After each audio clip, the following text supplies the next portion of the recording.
महाराष्ट्र क्रांती news, आवाज सर्वसामान्यांचा। वणीची ग्रामसभा ठरली वादळी।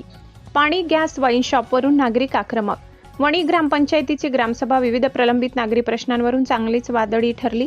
अनियमित व गढूळ पाणी पुरवठा, घरगुती गॅसचा प्रश्न, दामोदर नगर येथील वाईन शॉपचे परवानगीविना स्थलांतर तसेच विकास कामांच्या वृत्तांकनावरून नागरिकांनी प्रशासनाला धारेवर धरले।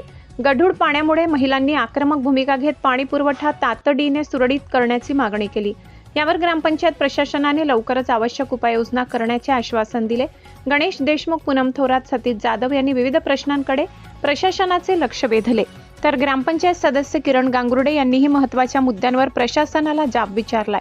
दामोदर नगर येथील देशी दारूचे वाईन शॉप ग्रामपंचायतीची परवानगी न घेता शेजारील गाड्यात स्थलांतरित केल्याचा मुद्दा ग्रामसभेत उपस्थित करण्यात आलाय। या प्रकरणी नियमांचे उल्लंघन आढळल्यास कारवाई करण्याचे प्रशासनाने स्पष्ट केले।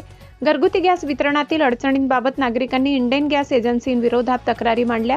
वणी परिसरासाठी आणखी एका गॅस एजन्सीची आवश्यकता असल्याची मागणीही करण्यात आली। तसेच काही विकास कामांच्या वृत्तांकनात ठराविक ठेकेदारांना लक्ष्य करून काहींच्या कामाकडे दुर्लक्ष केले जात असल्याचा आरोप करण्यात आलाय। पत्रकारांनी पक्षपात न करता सर्व विकास कामांचे निष्पक्ष व वस्तुनिष्ठ वृत्तांकन करावे अशी अपेक्षा व्यक्त करण्यात आली आहे। दरम्यान महावितरणच्या अभियंत्यांनी सौर ऊर्जा योजनेची माहिती दिली। महिला बचत गट तसेच SIR BLO यांच्या कामाचेही ग्रामसभेत कौतुक करण्यात आले।